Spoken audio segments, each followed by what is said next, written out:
So hello athlete, आप में से बहुत सारे लोग हैं ना अभी 12th कंप्लीट कर चुके होंगे और फिर है ना कॉलेज की तरफ जाएंगे। और उस पर ना सबसे बड़ा क्वेश्चन आता है भाई, LNIP ग्वालियर जाए कि गुवाहाटी जाए। ये दो सबसे मेजर सेंटर्स है LNIP के।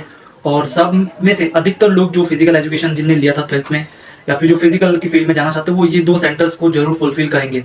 यानी LNIP को तो करेंगे करेंगे, लेकिन जो सेंटर्स है वो बहुत ज़्यादा इंपॉर्टेंट हो जाता है कि आप लोग किस सेंटर में जाए। कई कई लोग है ना गुवाहाटी को सोच के गुवाहाटी में चले जाते हैं, उधर एग्जाम दे देते, फिर जब फिजिकल की बारी आती है तो उधर जाके डिफिकल्ट होता है। वहीं पे आपके मेन पास में ही है, ग्वालियर भोपाल में है, लेकिन स्टिल वहाँ पे कोई नहीं जाना चाहता।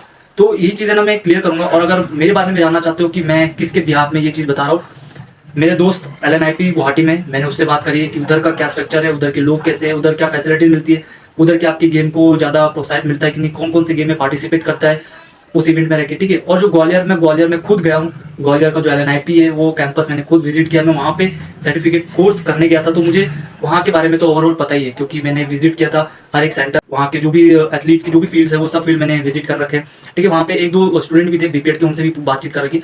तो LNIP ग्वालियर के बारे में भी जानता हूँ और LNIP गुवाहाटी के बारे में भी जानता हूँ। तो ठीक है, सबसे पहले मैं बता देता हूँ कि आप लोग अगर लोकेशन वाइज देखो तो ग्वालियर आपके पास पड़ता है, गुवाहाटी दूर पड़ता है। ठीक है। अब अगर आप लोग फिजिकल देने जा रहे हो तो आप लोग को सबसे पास में पड़ने वाला है ग्वालियर। ग्वालियर क्यों? ग्वालियर के अगर रेलवे स्टेशन भी उतरोगे वहां से सिर्फ चल के आपको जाना होगा और आपका LNIP का कैंपस आ जाएगा। बस वॉकिंग डिस्टेंस पर ही है आपका LNIP ग्वालियर का कैंपस। और अगर वहीं पे अगर हम लोग बात करें LNIP गुवाहाटी की, जो कि भाई वॉकिंग डिस्टेंस से बहुत ज्यादा दूर है, रेलवे स्टेशन से उतर के आपको फिर से इतना किलोमीटर तो आपको जाना पड़ेगा अपने सेंटर की तरफ, तो वो थोड़ा बहुत दूर पड़ जाता है, रेलवे स्टेशन से और कैंपस तक बहुत दूर पड़ जाता है। ठीक है। अब अगर मैं बात करूँ LNIP ग्वालियर और गुवाहाटी की, तो इन दोनों में ये ना आपके ये दोनों ही जो कॉलेजेस हैं, ये दोनों है ना खेलो इंडिया यूनिवर्सिटी और खेलो इंडिया में पार्टिसिपेट करती है। ठीक है। तो अगर आप लोग का कोई सा भी इवेंट है तो ये दोनों ही उस इवेंट में ना यूनिवर्सिटी लेवल और खेलो इंडिया खेलती है, पार्टिसिपेट करती है। अब अगर मैं बात करूँ कोचेस की, इन्वॉल्वमेंट की, तो वो सबसे ज़्यादा बेस्ट मैं बोलूँ तो वो LNIP ग्वालियर का है। ये मैंने गूगल में भी सर्च किया है कि अगर मैं कैंपस वाइज बात करूँ, कोचेस वाइज बात करूँ और अगर फैसिलिटीज़ के वाइज बात करूँ, तो गुवाहाटी ग्वालियर वाला जो है वो इस बेस्ट है।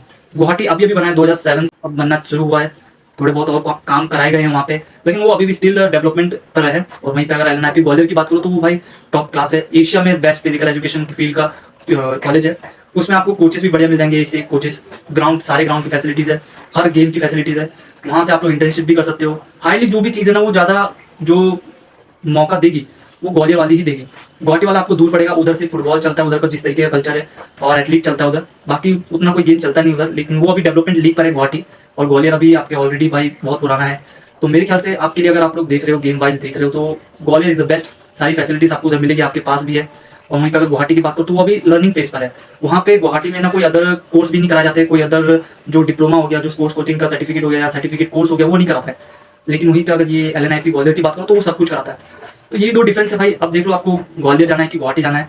गुवाहाटी तो लोग इसलिए चूज करते हैं कि भाई थोड़ा बहुत आसपास घूमने का मिलेगा, लेकिन ऐसा कुछ नहीं भाई। आप लोग सुबह आपका पूरा शेड्यूल फिक्स रहेगा, सुबह उठोगे, फिर आओगे क्लासेस के लिए जाओगे, फिर प्रैक्टिकल क्लासेस के लिए जाओगे, फिर आओगे, फिर थ्योरी क्लास के लिए जाओगे, फिर लंच आ जाएगा, फिर लंच में फिर बाद में दोपहर के टाइम आपको फिर फिजिकल प्रैक्टिकल जाना पड़ेगा, फिर शाम तक तो डिनर। तो इस टाइम में आपको कहाँ टाइम मिलने वाला है?